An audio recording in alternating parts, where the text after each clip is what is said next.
3 mars 2026. Pendant que le monde continuait de tourner, quelque chose d'étrange se produisait dans le ciel. Dans certaines régions, la lune prenait une teinte rouge profonde, une lune de sang.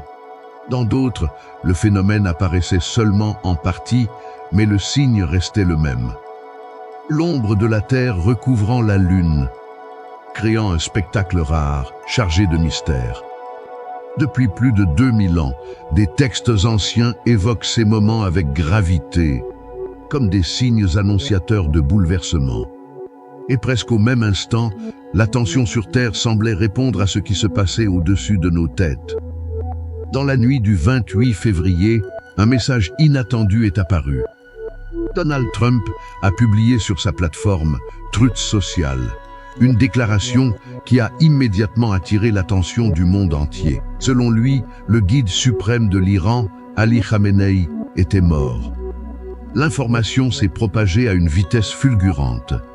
Très vite, plusieurs médias internationaux ont évoqué une opération militaire coordonnée, impliquant les États-Unis et Israël, visant simultanément de nombreux sites à travers l'Iran. Puis, la confirmation est tombée. Les médias d'État iraniens ont annoncé la mort, qualifiant le leader de martyr, tandis que le gouvernement déclarait un deuil national et préparait sa riposte. Mais ce n'était que le début. Des menaces de représailles ont été émises, et elles ont été mises à exécution. Des missiles ont traversé le ciel en direction d'Israël, mais aussi vers des bases américaines situées dans le Golfe. En quelques heures, la situation a basculé. Ce qui n'était qu'une tension latente devenait un affrontement ouvert. Au matin du 1er mars 2026, le monde s'est réveillé dans l'incertitude, sans réponse claire, avec une seule question en suspense. Jusqu'où cela va-t-il aller? Les premiers bilans faisaient déjà état de nombreuses victimes et d'une escalade qui semblait loin d'être terminée. Dans les heures qui ont suivi, les images ont commencé à apparaître, des scènes difficiles à regarder, des civils touchés, des familles brisées. Parmi les victimes, des enfants. Les réseaux se sont remplis de vidéos, et avec elles, un silence lourd, celui qu'aucun mot ne suffit à expliquer. Face à la gravité de la situation, le Conseil de sécurité de l'ONU a été convoqué en urgence. Antonio Guterres a pris la parole, avertissant que des actions militaires d'une telle ampleur peuvent déclencher une chaîne d'événements impossible à maîtriser. Mais pendant que le monde s'inquiétait, une scène inattendue se déroulait ailleurs. Dans certaines rues de Téhéran, la nuit a été brisée par des feux d'artifice et des cris de célébration. Une partie de la population, marquée par des décennies de pression et de contrôle, est sortie dans les rues, au moment même où le gouvernement imposait le deuil. Deux réalités opposées, coexistantes, la douleur officielle et le soulagement silencieux. Et pourtant, au milieu de tout cela, un détail presque invisible est resté ignoré. Une date. 3 mars 2026. 2 jours seulement après la disparition du leader, un phénomène rare se produisait. Le dernier éclipse lunaire total visible à grande échelle avant plusieurs années se déroulait précisément au moment où le Moyen-Orient s'embrasait. 3 événements, 3 origines totalement différentes. Et pourtant, un seul point de convergence dans le temps. Une disparition qui bouleverse l'équilibre mondial. Un conflit qui menace de s'étendre. Et un signe dans le ciel, décrit depuis des millénaires dans un langage chargé de symboles. Il ne s'agit pas d'annoncer une fin, mais une question persiste. Et si ce n'était pas une coïncidence? Et si, en ce moment même, quelque chose était en train d'être communiqué, dans une langue que peu savent encore entendre? Ali Khamenei n'était pas simplement une figure politique. Il représentait le sœur idéologique d'un système construit sur des décennies, reposant sur une opposition ferme aux États-Unis et à Israël. Sans lui, ce système ne disparaît pas. Mais il perd son centre de gravité, ce point invisible qui maintenait l'équilibre. Officiellement, la constitution iranienne prévoit une transition organisée. Un conseil temporaire prend le relais, pendant que l'Assemblée des experts désigne un successeur. Sur le papier, tout est structuré. Mais dans la réalité, rien n'est jamais stable au seuil d'un conflit actif. Car pendant que les décisions doivent être prises, les tensions internes s'intensifient. La garde révolutionnaire, pilier militaire du régime, a déjà promis une réponse ferme. Mais elle-même n'est pas un bloc unique. Ce sont des factions à l'intérieur de factions, chacune avec sa propre vision de ce que signifie honorer l'héritage laissé derrière. Et surtout, chacune avec ses propres ambitions pour l'avenir. Mais ce vide ne reste pas enfermé à l'intérieur des frontières iraniennes. Depuis des décennies, Téhéran a patiemment construit un réseau d'influence à travers tout le Moyen-Orient. Des groupes alliés, financés, armés, formés. Au Liban, le Hezbollah. Au Yémen, les Houthis. En Irak et en Syrie, des milices capables d'agir avec une certaine autonomie, mais toujours attentives aux signaux venant de Téhéran. Et maintenant, sans direction centrale claire, tout devient imprévisible. Chaque groupe se retrouve face à une décision. Attendre ou agir. Certains peuvent choisir de se retirer, d'observer. D'autres, au contraire, peuvent frapper, justement pour prouver que le réseau existe encore, même sans celui qui le dirigeait. Le silence devient alors dangereux, car chacun peut l'interpréter à sa manière. Et les premiers signes n'ont pas tardé à apparaître. Dès le 1er mars 2026, plusieurs rapports faisaient état d'actions coordonnées sur différents fronts. Des explosions près de positions américaines en Irak. Des projectiles détectés au-dessus de capitales du Golfe. Des systèmes de défense activés en urgence. L'alerte s'est propagée rapidement. L'ambassade américaine à Bahreïn a publié un avertissement de sécurité, appelant son personnel et ses citoyens à se mettre à l'abri. Les services consulaires ont été suspendus. Le climat basculait. Et pendant que les tensions militaires montaient, les marchés mondiaux réagissaient. Le prix du pétrole a immédiatement grimpé. Les routes maritimes du Golfe Persique ont été placées sous surveillance renforcée. Les analystes ont commencé à évoquer un scénario préoccupant. Si le conflit se prolonge, l'approvisionnement énergétique mondial pourrait être fortement perturbé.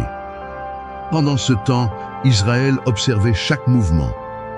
Benjamin Netanyahou avait confirmé que l'opération était une réponse directe à des mois de tensions croissantes autour du programme nucléaire iranien. Dans les jours précédant les frappes, Donald Trump avait déclaré publiquement que les États-Unis ne reculeraient pas tant que l'Iran ne renoncerait pas à ses ambitions nucléaires. Aucune réponse diplomatique claire n'était venue de Téhéran. Selon plusieurs sources internationales, l'opération avait été préparée en secret pendant des mois, avec une coordination minutieuse entre forces américaines et israéliennes.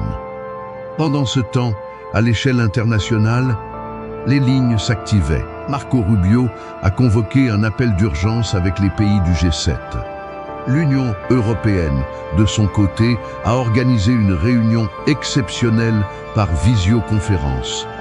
Les dirigeants européens ont exprimé une inquiétude croissante, celle de voir le conflit dépasser les frontières régionales et s'étendre bien au-delà.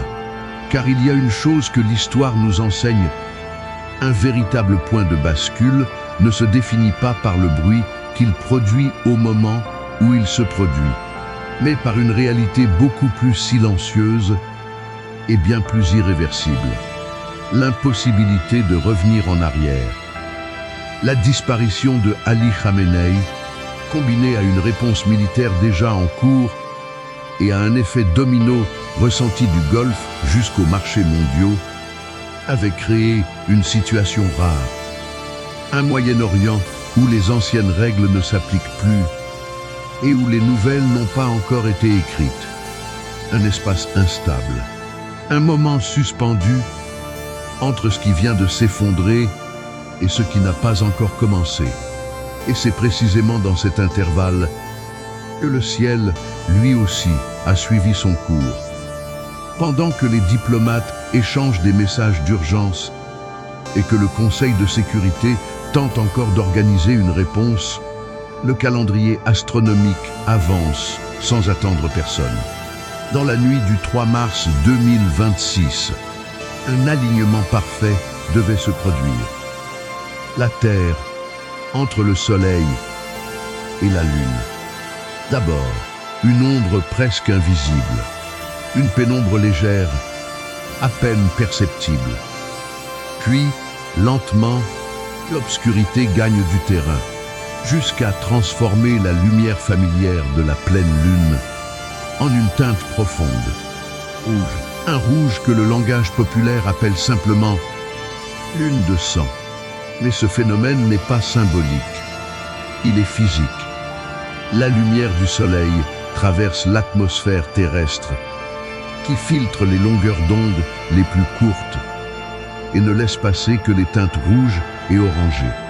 Ce résidu lumineux atteint la surface lunaire et la recouvre d'une couleur que personne n'a besoin d'imaginer. Tout est calculé, tout est prévisible. Et pourtant, aucune équation ne peut réduire l'impact de ce que l'on voit. Selon la NASA, la phase totale devait durer environ 59 minutes. Le phénomène serait pleinement visible depuis l'Asie de l'Est, l'Australie, l'Amérique du Nord et une grande partie du Pacifique. Ailleurs, comme au Brésil, l'éclipse apparaîtrait partielle. Le même événement, la même ombre. Seul le point de vue change. Mais ce qui rend ce moment encore plus singulier, c'est sa rareté. Selon les astronomes, il s'agirait du dernier éclipse lunaire total visible à grande échelle, avant la fin de l'année 2028.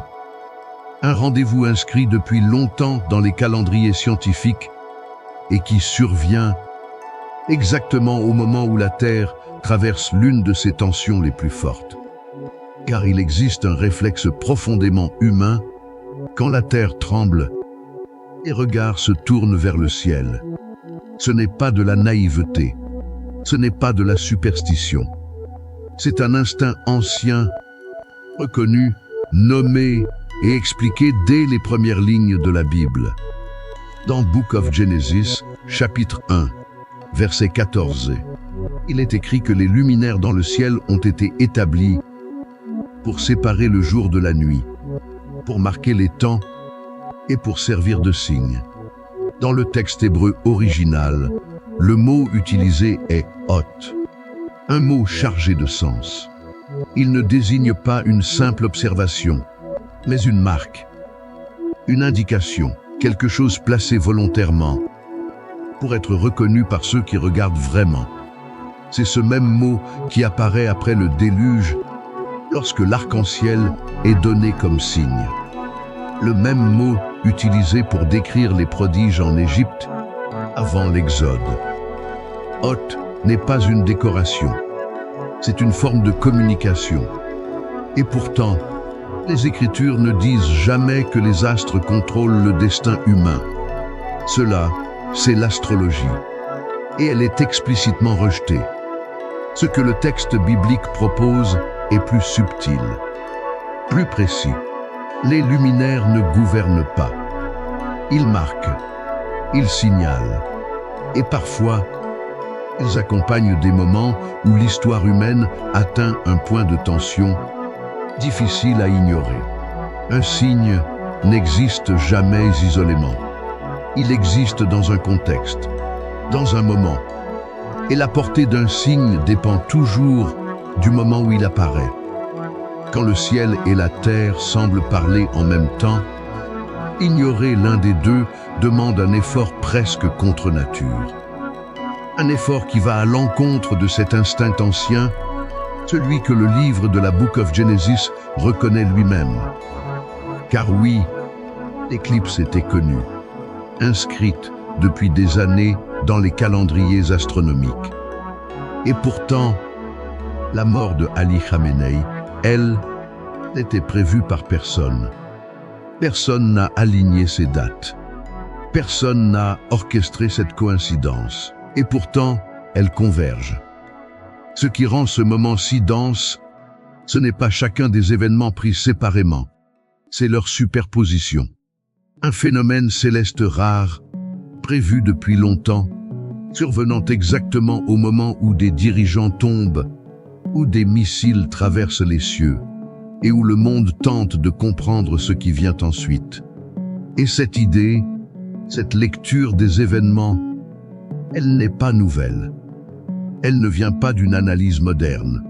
Elle traverse les Écritures, introduite dans la Genèse, développée par les prophètes, et reprise avec une clarté frappante par Jésus-Christ, dans le discours du mont des Oliviers.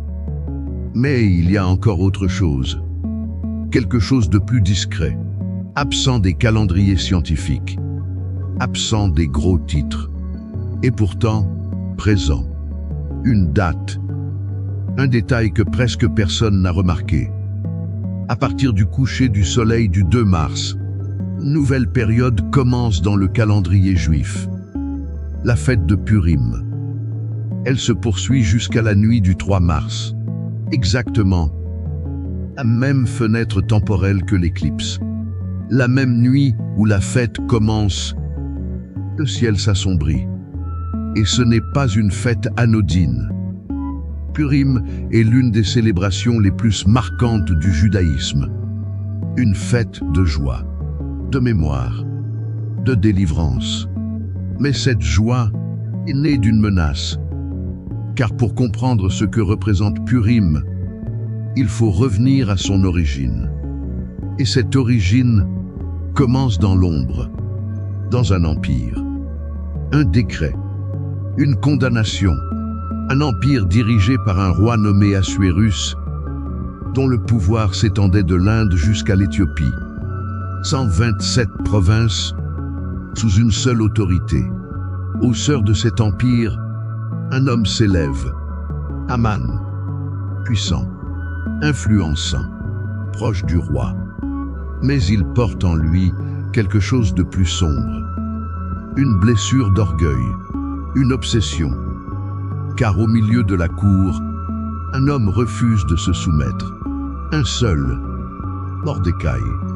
Ce refus n'est pas un défi politique. Ce n'est pas de l'arrogance. C'est une fidélité à quelque chose qui ne peut pas être plié par une autorité humaine. Mais pour Aman, c'est une offense, et pas n'importe laquelle. Une offense qui exige une réponse, pas contre un homme, mais contre tout un peuple. Pour Aman, éliminer un seul homme ne suffisait pas. Ce qui brûlait en lui réclamait bien plus. Il s'est présenté devant le roi Assuérus et a obtenu l'autorisation d'anéantir tout un peuple, tous les Juifs, dans toutes les provinces de l'Empire. En un seul jour, le décret a été signé, scellé avec l'anneau royal, et envoyé aux 4 coins du royaume. Quand Mordecai en a pris connaissance, il a déchiré ses vêtements. Il s'est couvert de cendres et s'est tenu à la porte du palais, criant à voix haute. Le deuil s'est propagé, ville après ville, province après province, jusqu'à atteindre chaque membre du peuple condamné. Et c'est à ce moment-là que l'histoire bascule vers une figure restée silencieuse jusque-là. Une jeune femme, Esther, orpheline, nièce de Mardoché, et désormais reine. Mais le roi ignorait une chose essentielle, son origine, son peuple. Mardoché lui envoie alors un message, pas une suggestion, un appel. Elle devait entrer dans la salle du trône et intercéder. Mais le prix était clair.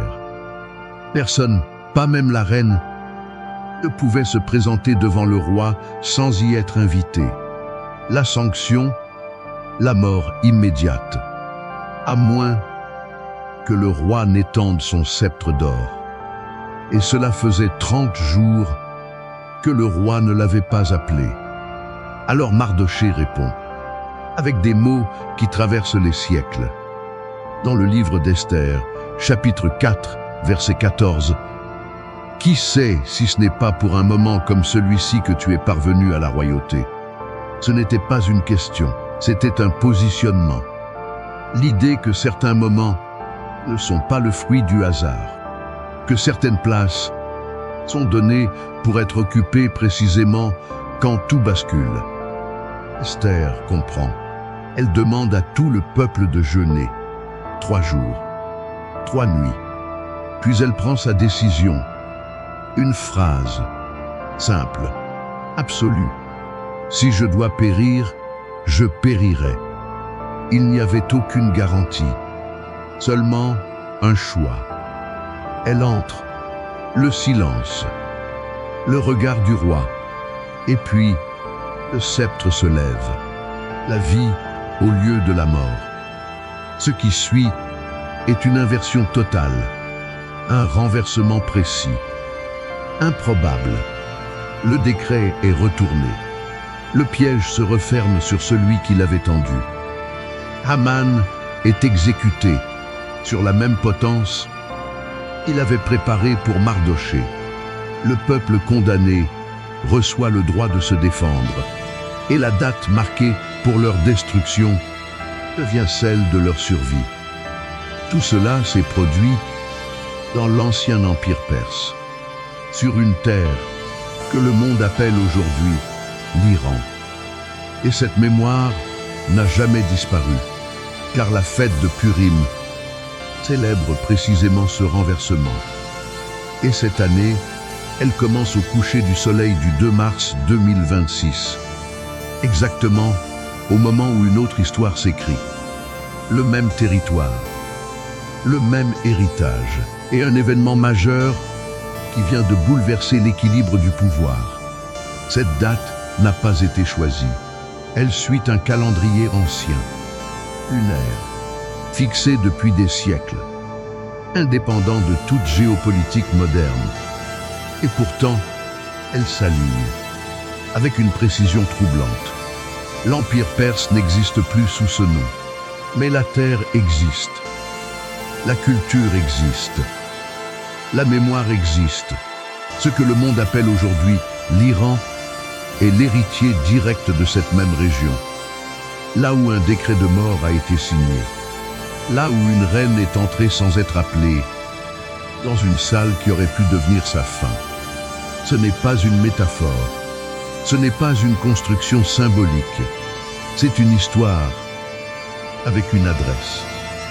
L'histoire n'est pas abstraite, elle a des lieux, des coordonnées.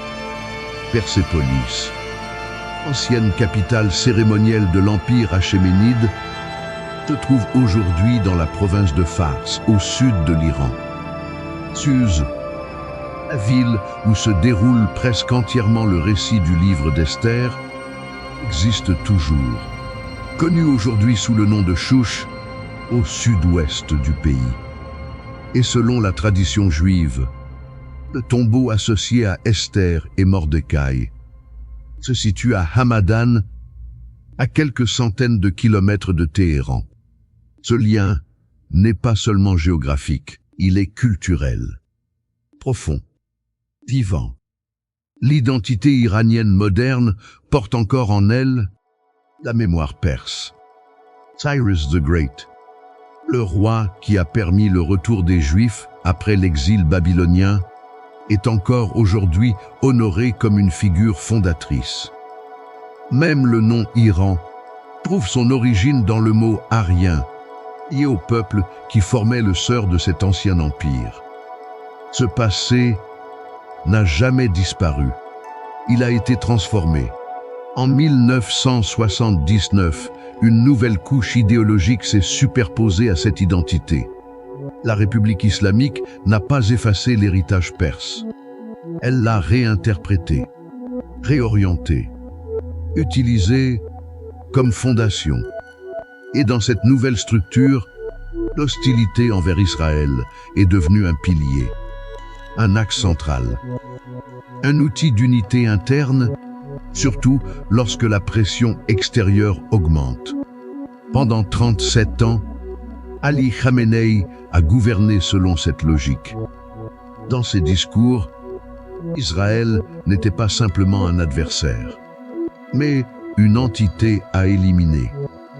Ce n'était pas une formule ponctuelle, c'était une doctrine, une ligne directrice, financée, exportée, militarisée, à travers ce réseau que nous avons déjà vu se déployer. Et si tu ressens le poids de ce qui est en train d'être dit, ne laisse pas cette réflexion disparaître dans le bruit. Soutenir ce type d'analyse, c'est lui permettre d'exister. Un instant de pause, respiration, car ce qui rend le parallèle avec le livre d'Esther si intense, ce n'est pas l'idée que l'Iran moderne serait une réplique de l'Empire perse. Les empires ne reviennent pas à la vie, mais les schémas, eux, se répètent. Une puissance enracinée dans l'héritage perse, une hostilité déclarée envers le peuple juif, une crise profonde. Et au même moment, une fête qui célèbre la survie face à un décret d'extermination dans ce même territoire. Le parallèle n'a pas besoin d'être identique. Il doit simplement être reconnaissable. La Bible ne demande pas une copie parfaite. Elle appelle à discerner les échos. Et ici, l'écho est clair. Dans le récit ancien, Haman utilisait l'appareil d'État pour tenter de détruire un peuple.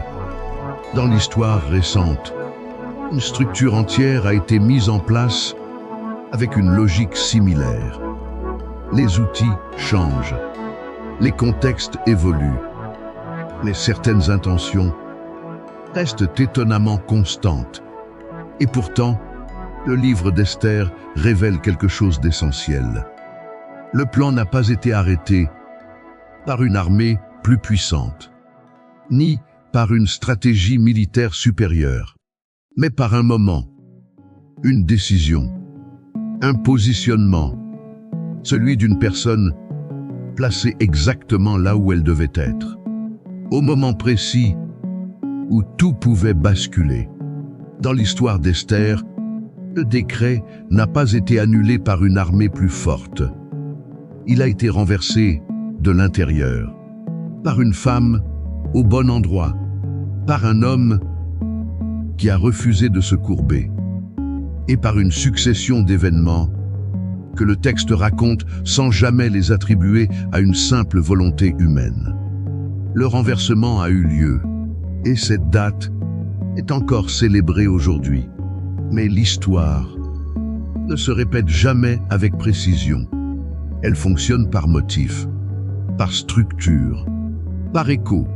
Et ces motifs bibliques n'ont jamais été écrits pour nourrir une curiosité intellectuelle.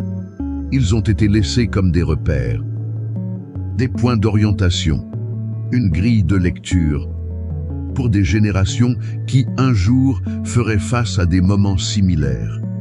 Des moments où le poids des événements dépasse la capacité normale de comprendre.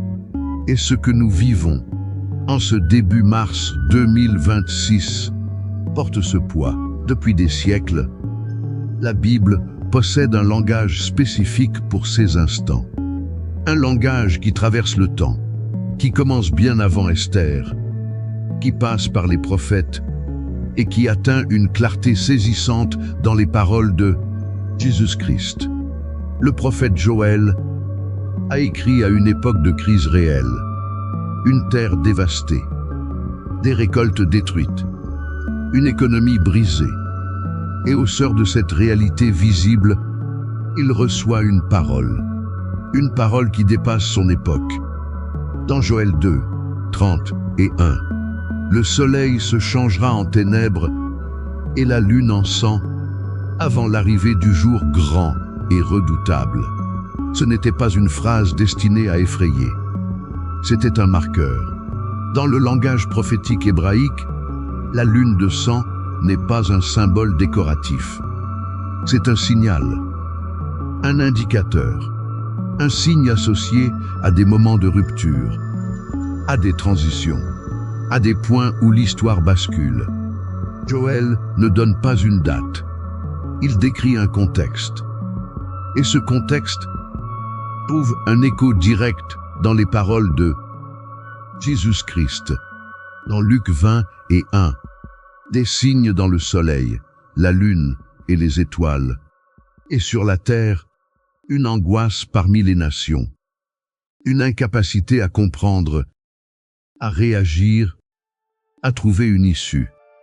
Le mot utilisé, aporia, l'absence de sortie.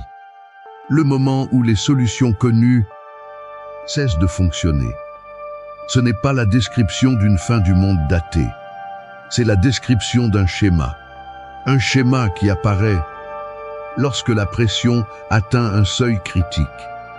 Lorsque les structures humaines ne suffisent plus. Et regarde autour. Aujourd'hui, le Conseil de sécurité réunit en urgence sans réponse concrète. Des dirigeants qui expriment des inquiétudes sans solution claire. Des marchés qui oscillent à chaque nouvelle information. Des systèmes de défense activés au-dessus de capitales entières. Et une phrase prononcée par Antonio Guterres, une chaîne d'événements que personne ne peut contrôler. C'est exactement cela. Pas une fin, mais un seuil. Un point où l'histoire cesse d'être prévisible. Un silence, et peut-être que la vraie question n'est pas de savoir ce qui va arriver ensuite, mais de reconnaître dans quel type de moment nous sommes déjà entrés. Aporia, l'absence de sortie visible. Le mot que Jésus-Christ utilise dans Luc 20 et 1 n'a pas été prononcé pour créer la panique, mais pour orienter une posture. Juste après avoir décrit ces signes, il dit quelque chose de fondamental. Quand ces choses commencent à arriver, levez la tête, parce que votre rédemption approche. Ce n'est pas un appel à fuir. Ce n'est pas une invitation au désespoir. C'est un appel à une lucidité calme, à une attention éveillée, au moment même où la majorité baisse les yeux. Ce que Joël et Luc établissent ensemble, c'est une grammaire, une manière de lire le temps, pas en calculant des dates avec précision, mais en reconnaissant la qualité d'un moment lorsqu'il apparaît. Et la qualité de ce moment, une lune prête à devenir rouge. Moyen-Orient, en tension extrême. Honto, la fête de Purim qui commence au coucher du soleil. Man, un héritier historique de la Perse en instabilité, porte une signature, une texture que cette grammaire décrit avec une précision troublante. Mais il faut être clair. Il ne s'agit pas d'affirmer que tout ce que Joël ou Jésus ont annoncé s'accomplit maintenant de manière définitive. Faire cela serait une forme d'arrogance que les Écritures elles-mêmes condamnent. Ce qui est demandé ici est plus exigeant, plus sobre. Reconnaître le schéma, comprendre que ce langage biblique n'a pas été écrit pour des temps calmes, mais précisément pour des moments comme celui-ci. Et il y a un détail essentiel, souvent ignoré. Dans Joël, la lune en sang n'est pas le point culminant. C'est ce qui vient avant, un signal, un avertissement. Pas la fin, mais ce qui précède. Et cela pose une question fondamentale.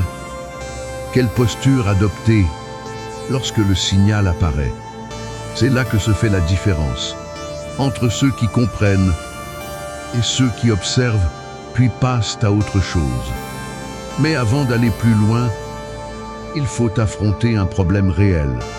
Car au milieu de ce qui est solide, vérifiable, cohérent, Un autre phénomène s'est propagé. Le bruit. Ces dernières heures, les réseaux se sont remplis d'annonces spectaculaires. Les vidéos parlant de blackout mondial, d'une obscurité de 72 heures, de calculs précis annonçant des dates exactes. Certains affirmant que tout est déjà fixé, que tout est déjà daté. Et ce bruit n'est pas neutre. Il a un effet direct. Il contamine. Il affaiblit. Lorsqu'une personne découvre 10 contenus sensationnalistes, avant de tomber sur une analyse sérieuse, la méfiance est déjà installée. Et la vérité paye le prix du bruit. Alors remettons les choses à leur place. Un éclipse lunaire n'a aucun mécanisme physique pour provoquer un blackout mondial.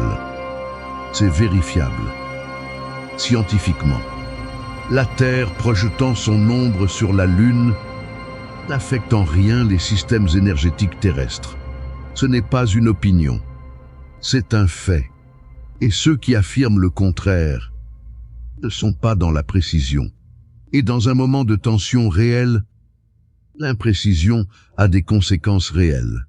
Il en va de même pour les dates exactes. La tradition biblique est claire. Dans ce même discours, Jésus-Christ affirme « Personne ne connaît le jour ni l'heure, ni les anges, ni le Fils, seulement le Père. » Donc tout système qui prétend fixer une date précise fonctionne en dehors de ce que les Écritures autorisent. Peu importe le nombre de versets utilisés, la vérité n'a pas besoin d'être exagérée pour être forte. Elle demande simplement d'être reconnue. Le véritable danger du sensationnalisme biblique n'est pas seulement théologique, il est stratégique. Chaque fois qu'une date est annoncée et qu'elle passe sans rien produire, une couche de crédibilité disparaît. Et cette perte ne touche pas uniquement celui qui s'est trompé. Elle contamine tout. Elle affaiblit l'ensemble. Y compris l'analyse sérieuse. Y compris la lecture honnête des Écritures. À force d'alertes sans fondement, l'attention s'épuise. Et ceux qui devraient être éveillés ne le sont plus lorsque quelque chose de réel se présente. Mais ce qui se déroule en ce début mars 2026 est réel, sans ajout, sans exagération.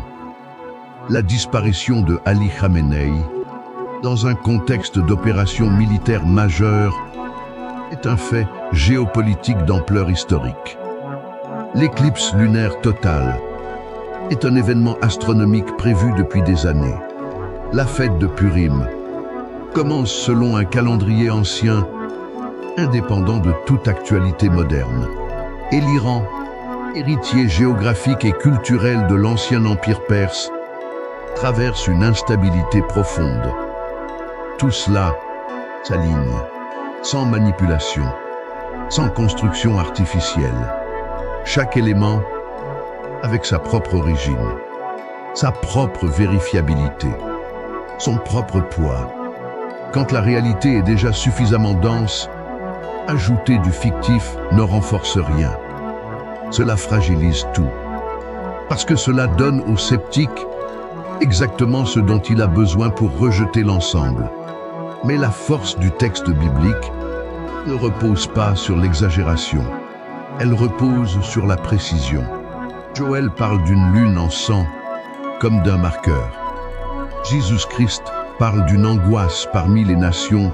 Ces deux voix, séparées par des siècles, décrivent une qualité de moment. Et cette qualité est reconnaissable, sans effort, pour quiconque regarde vraiment.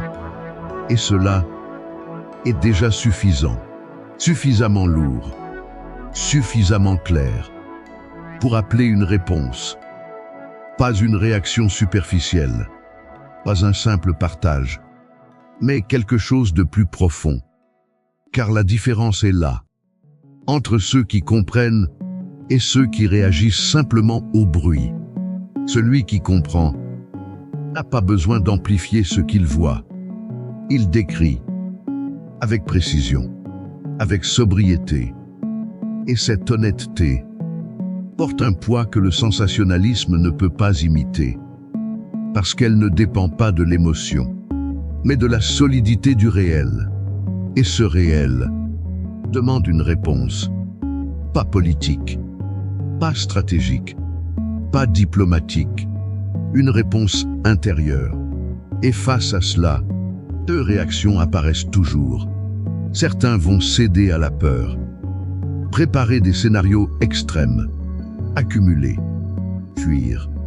D'autres feront l'inverse, minimiser, ignorer, continuer comme si rien n'avait été dit.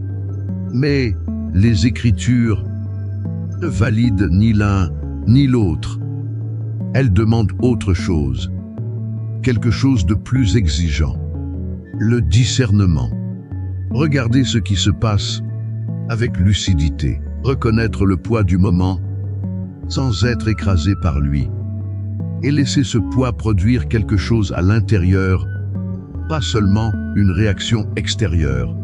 Car dans le langage biblique, la préparation n'est pas matérielle. C'est un alignement, un repositionnement, une fondation. Jésus-Christ l'a expliqué avec une image simple.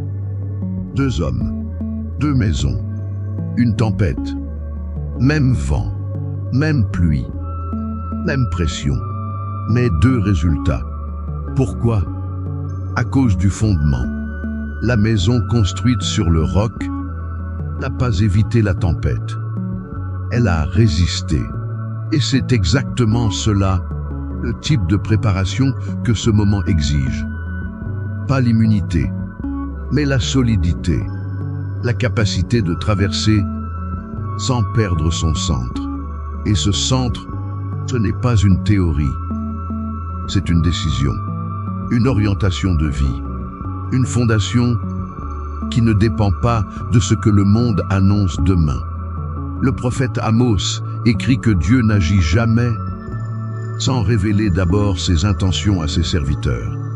La parole prophétique n'a jamais été donnée pour produire la peur, mais pour produire la conscience, pour que ceux qui écoutent arrivent dans les moments de crise avec moins de surprises et plus de positionnement, car le positionnement spirituel n'est pas passif, c'est une décision, une orientation volontaire de la vie vers ce que les Écritures décrivent comme durable dans un monde qui prouve, parfois en une seule nuit, à quel point ce qui semble solide peut disparaître. Pendant 37 ans, Ali Khamenei a gouverné l'un des régimes les plus puissants du Moyen-Orient. Une structure considérée comme stable, établie, inébranlable, et pourtant, tout a changé en une seule nuit. Pendant que la majorité dormait, ce n'est pas un appel à la peur, c'est un appel à la sobriété. Et la sobriété biblique n'est pas la tristesse, c'est la lucidité, la capacité de vivre pleinement le présent sans s'y attacher comme s'il était éternel. C'est ce que décrit Paul the Apostle, apprendre à rester stable, quelle que soit la situation. Non pas parce que les circonstances ne comptent pas, mais parce que le fondement ne change pas avec elles. Ce que nous vivons en ce début mars 2026 n'est pas la fin, mais c'est un de ces moments rares où l'histoire s'interrompt, où le quotidien se fissure et où l'éternel devient impossible à ignorer. La lune deviendra rouge, la fête de Purim commencera. L'Iran, héritier de la Perse, avancera sans celui qui l'a dirigé pendant des décennies. Et au milieu de tout cela, la vraie question n'est pas géopolitique, ni astronomique, ni académique. Elle est personnelle, directe. C'est la même question que Mordecai a posée à Esther. Et si tu étais exactement là, pour un moment comme celui-ci. Car au cœur de tout ce qui se passe, il existe une réalité que les analyses ne peuvent pas contenir. Une réalité plus ancienne que les empires, plus stable que les systèmes, plus constante que les cycles de l'histoire. Dieu n'a jamais été surpris, ni par mars 2026, ni par aucun moment de l'histoire humaine. Chaque empire, chaque chute, chaque décret, chaque signe dans le ciel, tout cela s'est déroulé sous le regard d'un Dieu qui ne gouverne pas dans l'urgence, mais dans l'éternité. Et au centre de toute cette histoire, il y a un nom, pas celui d'un roi, pas celui d'un prophète, pas celui d'une puissance terrestre. Un nom qui n'a pas conquis par la force, mais par un acte, une croix. Jésus-Christ n'est pas venu expliquer les prophéties. Il est venu en être le centre. Tout converge vers lui. Les signes, les tensions, les histoires anciennes. Tout s'inscrit dans une narration plus grande. Une narration qui ne se termine pas dans le chaos, mais dans la restauration, dans la réconciliation. Et cette réconciliation n'est pas réservée à un futur lointain. Elle est disponible maintenant. Pour celui qui ressent le poids de tout cela, il y a peut-être quelque chose de plus profond. Un décalage intérieur, une distance, une fondation qui commence à trembler, une mémoire d'un temps où la foi était plus vivante, plus proche, et une conscience honnête que le chemin s'est éloigné. Dieu connaît cet endroit, et il n'attend pas que tout soit réparé pour que tu viennes à lui. Il attend que tu viennes pour commencer à tout restaurer. Si aujourd'hui, au milieu de ce qui se passe dans le monde et de ce qui se passe en toi, il y a un désir de revenir ou de commencer, ce désir n'est pas un hasard. C'est une réponse, et peut-être le début. Et pour ceux qui tiennent déjà fermement, partage cette lumière, parce que quelque part, quelqu'un est éveillé cette nuit sans savoir quoi faire de ce qu'il ressent. Et il a besoin d'entendre